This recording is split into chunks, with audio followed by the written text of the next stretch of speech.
pada diri Rasulullah itu contoh teladan yang bagus. Lain bertanya yang kambung penerus Nabi nyanyi juga damai. Akhlak yang mulia, akhlak yang mulia. Dan di Rasulullah yang kedua, lihat akhlak sembahyang yang utama, yang utamakan dalam tempat apapun, dalam bentuk apapun. Dengan menguprang Rasulullah sembahyang, karena naukum sembahyang dalam ketakutan. Pokok cara, anak cara, benar aja menuntut. Yang kena ngambil ubah, jak buat, yang ngambil buat. Oh, dukung hasil dia jak buat 3 minggu tiga, jak buat 23, takut 16 yang buat benar.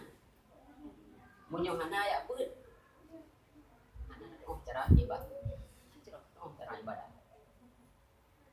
Munyo dro dah hana cara ibadat. Yang tentegi sembahyang ka hana. Dro dah hana dah sembahyang di bancara tak yu go. Empat.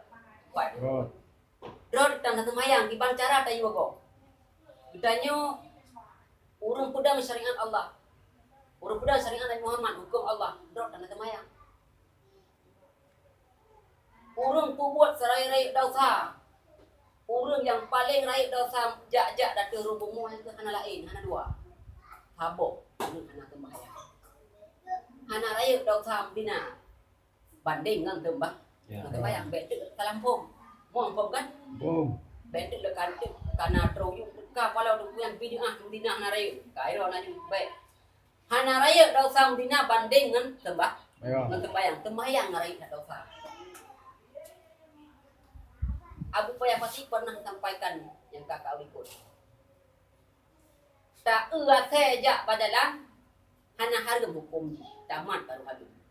Tak hana sembahyang, hana hukum. Apa berat?